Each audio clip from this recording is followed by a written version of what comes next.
Scientist को जो दिखता है वो आम आदमी को दिखता नहीं। जैसे आप देखेंगे कि ये जो कपड़े धोने वाला जो ब्रश है, आप थोड़ा घूम जाइए पीछे की तरफ और पीछे देखो मैं क्या कर रहा हूँ।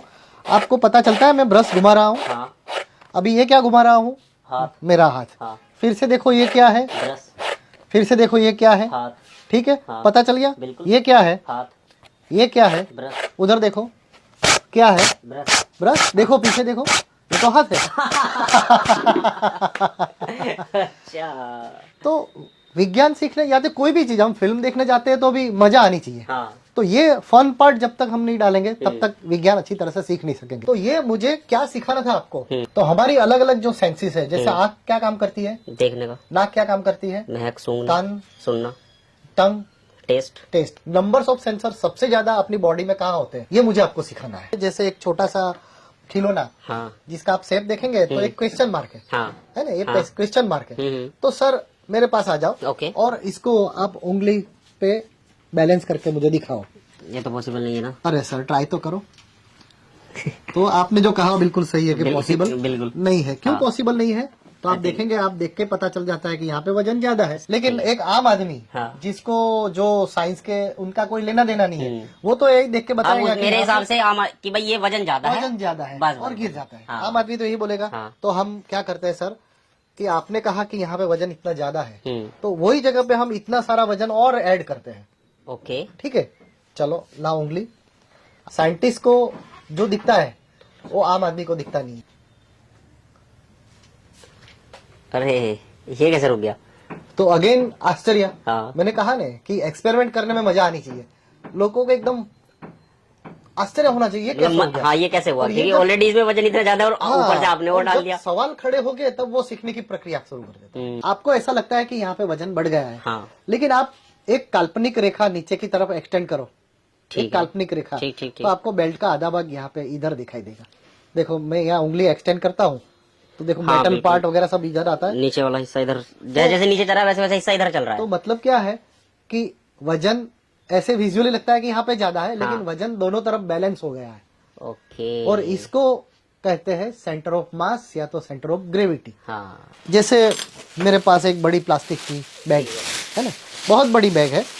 तो सर आप इसके अंदर हाँ हवा भर के दिखाओ, और कितनी बार आपको हवा भरनी पड़ेगी ये काउंट करना। 1 2 3 4 5 6 7 8 9 10। चलो समझते हैं, अमूमन 10 बार आपने हाँ, और अभी ब्लो तो किया चला है। और हो गया, समझ लो 10 के बाद। चलिए, हाँ। ठीक है, छोड़ दो अभी मेरी बारी। ओके। देखते हैं किसमें कितना है दम। आप पकड़ के रखो। ओके। ठीक है, दूर जाओ थोड़े। यस, ठीक है, देखो।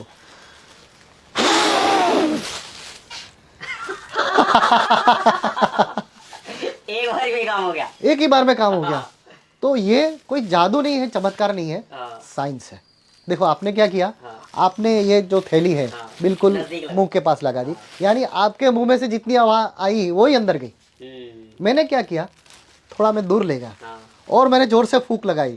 तो मेरे मुंह में से जो हवा आती है, ये हवा के साथ साथ आसपास की हवा भी जुड़ गई और अंदर चली गई। और ये बर्नौली प्रिंसिपल, अगर ऐसी अच्छी तरह से अगर सीख पाते हैं तो मुझे लगता है साइंस सीखने में इससे अच्छा तरीका और कोई हो सकता डिफिकल्टीज तो आएंगी नहीं। आपको लगेगा कि ये जो चीज है वो बाल है ना, खुजली आती है तो उसको रिलैक्सेशन लगे, लेकिन ये एक बहुत शानदार साइंटिफिक एपरेटर्स की तरह इसको मैं यूज करता हूँ।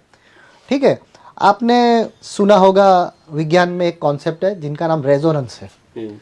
तो रेजोनेंस का मतलब क्या है कि अगर इसको मैं वाइब्रेट करता हूँ सेम साइज का मटेरियल और कहीं है तो इसकी रेजोनेंस इफेक्ट इसको मिलेगी। ठीक है, जैसे आप देखेंगे तो यहाँ पे छोटे छोटे अलग अलग तार है और बड़े बड़े तार भी है।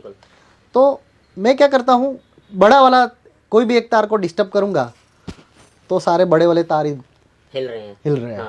ठीक है, इसको मैं बंद कर देता हूँ और छोटे वाले तार को मैं डिस्टर्ब करता हूँ तो सिर्फ छोटे वाले, तो इसको रेजोनेंस कहते हैं। हम रामायण महाभारत में देखते हैं कि यहाँ कोई ऋषि मुनि ने दिया तो उसकी इफेक्ट वो कहाँ भी बैठा है वहाँ पे हो गई।